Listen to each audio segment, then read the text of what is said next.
we have Souvenir Survey Loan Earrings. Now, the Sylph Research Group does amazing in-depth research articles on myth-breaking aspects of Pokemon Go. Little things that people just get hints and myths of in Pokemon Go, but they just have no way of finding out. These guys do the hard data to figure it out. So, in search of lost gems, have you ever lost an earring? According to the world of Pokemon Buddies, it happens to a lot of us. Since the Buddy feature was introduced in December 2019, Sylph Pokemon Buddies have found the lone earring souvenir almost 2,000 times. While these souvenirs serve no in-game purpose beyond collectability, we remain intrigued by the way they connect the real world to gameplay.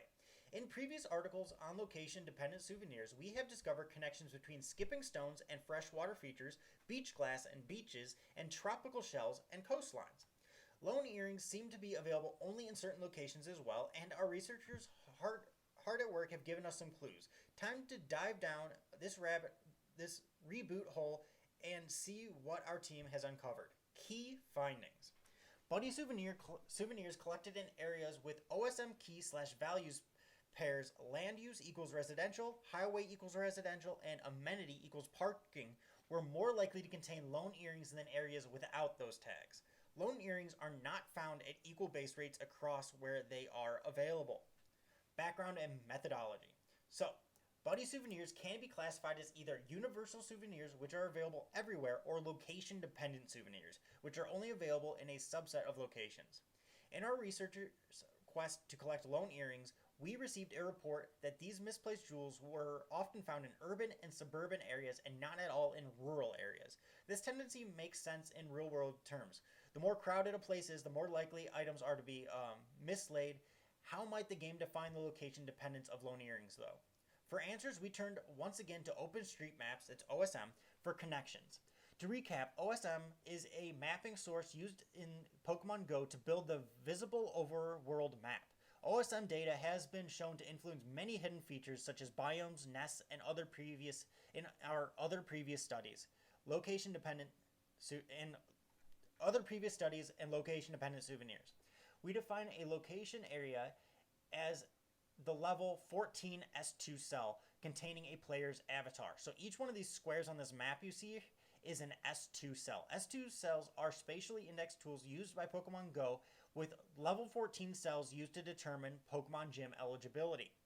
So, an OSM tag is a key/value pair used to distinguish map features. If any OSM element within the S2 cell location has a specific OSM tag, the entire location is classified as having the OSM tag. For example, the map below shows how we use OSM map data and S2 cell boundaries to classify a town in Norway. So, we're looking at a town in Norway. You can see how there's different cells here. These are size 14 S2 cells. And the black lines represent level 14 S2 cell boundaries. Shells shaded in red are classified as containing the natural equals coastline tag, so that's all of this, because it's coastline, which is related to the tropical shell souvenir. You can try this out by using your Pogo Map tool, using the Pogo Map tool to visualize OSM data and S2 cell geometry of your home area. Under Settings/Visual, to set map type and to OpenStreetMaps and the S2 cells as level 14. So, experiment design. Given our previous observations of other location-dependent souvenirs, we hypothesized that one or more OSM tags could act as triggers, providing a condition allowing lone earrings to be found. From a subset of locations where lone earrings were found, we narrowed down a list of OSM tags to test, namely, land use equals residential, land use equals commercial, land use equals industrial, land use equals retail, land amenity equals parking, amenity equals university, amenity equals school, and highway equals residential. We'll refer to these 8 tags as urban tags for the remainder of this article. We'll look at the 151 different locations where more than 35 souvenirs have been reported. Each location has been classified based on the presence of the urban tags and whether lone earrings had been found. Using a Fisher exact test of independence, we tested whether the presence of one or more urban tags was related to finding a lone earring at a given location. So here's the data on that. We'll look at the results. A significant relationship was found between locations which contained at least one of the urban tags and lone earrings. In addition, the single tags land use equals residential, amenity equals parking, and highway equals residential showed a significant relationship with lone earring availability. For the remaining 5 urban tags, we couldn't reject the null hypothesis that there is no relationship with the OSM tags and lone earrings. So, limitation of results. In our previous study on beach glass and tropical shells, we found that the related OSM tag was necessary to find the souvenir. Here, while we found significant association with 3 tags with lone earrings, we are less confident that these tags tell the whole story. Let's start with this observation. We found lone earrings only in locations which had at least one urban tag. Does this then mean that lone earrings can only be found if there's an urban tag? Not quite. Unlike natural / equals beach and beach glass, some of the urban tags were incredibly common.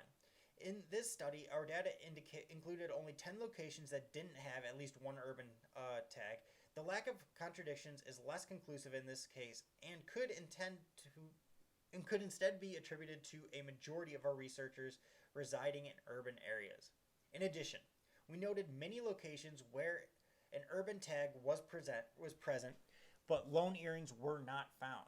Although lone earrings are uncommon, we estimate a 95% likelihood that at least one would be found if 36 or more souvenirs were collected in a location. However, our data showed that lone earrings were found in only 79% of all urban tag locations. This discrepancy could indicate an additional factor or tag that determines lone earring availability. More on that later.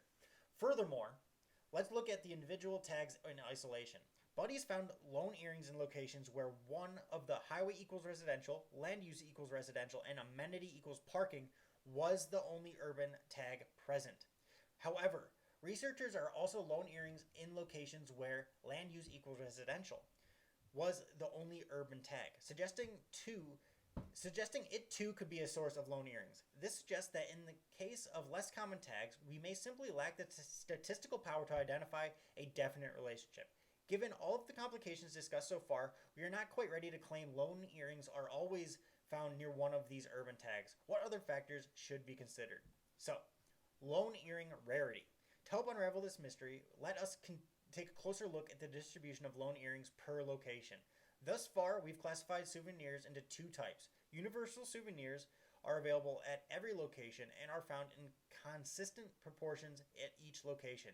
Location-dependent souvenirs are unavailable at certain locations. When available, location-dependent souvenirs are found in consistent proportions to universal souvenirs. The graph below shows the distribution of cactus fruit and small bouquets as representatives of universal and location-dependent souvenirs, respectively. So, here's the graph data. I don't know if you guys are very interested in that. Let's scroll down a little bit. So, speculation on alternative models.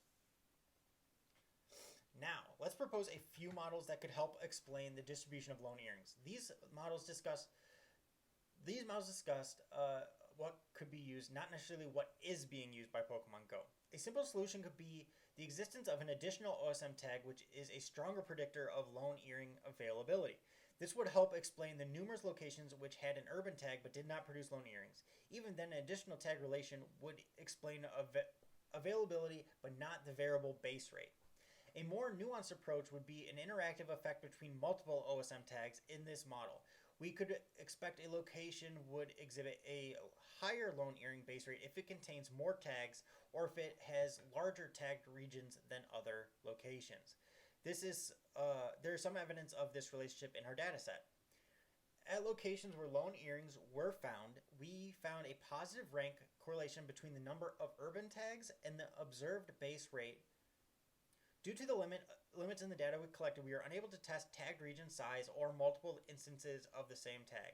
While this interactive effect from multiple urban tags helps explain some of the base rate variance, it could also be the case that some urban OSM tags are indicative of another factor altogether.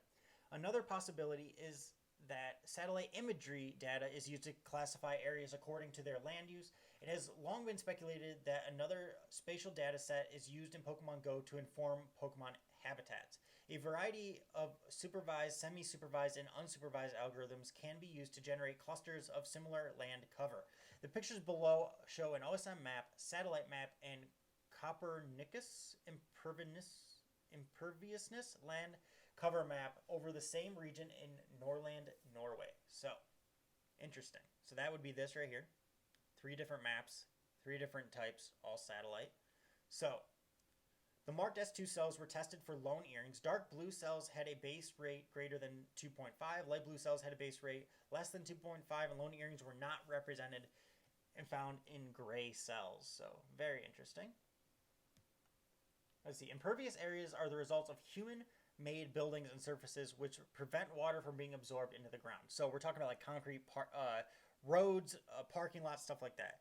Copernicus database assigns a scaled measure of imperviousness 0 to 100%, marked in various shades of red, with more impervious areas in darker shades. The urban OSM tags that were found correlated with lone earrings, roads, housing areas, and parking lots are the same features of the Copernicus land cover classification algorithm defines as impervious areas. One could imagine that the different lone earring rarities we observed are driven by the level of urban development in the area, with highly impervious areas yielding lone earrings more often and less impervious areas.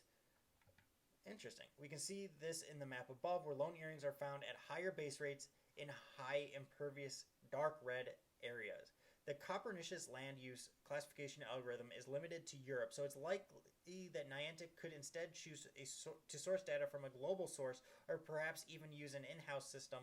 Without more data, it is hard to say which other land classification sources could be used to determine lone earring rarity, or if any others use it all. We are left with quite the mystery. So, parting words. I agree. The extent of this article is astounding. I absolutely love the Sylph Research Group. Go check them out on thesylphroad.com. They do tons of myth-busting research articles, and you can join their Discord and be a researcher if that is something that you are interested in. You can sign up and do and collect data for them. So, in parting words, special thanks to many researchers who dedicated countless hours collecting data in blazing sun and freezing winds, to the analysis team who spent well over a year wrestling data and persisting through query timeouts, to the buddies who on occasion took their sweet, sweet time picking out a souvenir, and to you reading this far. In the end, we are left with more questions than answers. After all, that is the magic behind the world of Pokemon and the reason we continue go until next time. My parting words, however, it is all leaning towards the more developed area, the more likely you are going to be getting a lone earring from your buddy as a souvenir. Lone earrings are very, very rare. I think they are one of the rarest of the souvenirs your buddy can bring you. And it seems like it's the geotags that are going to be interacting with each other. So it's going to be a place that's going to be very well developed. It's going to be an urban area. It's going to be frequently trafficked. Like, if it's those 3, your chances of getting a lone earring are going to go up from your buddy. Good luck. Have you gotten a lone earring before? I know I have. They're usually like Target parking lots.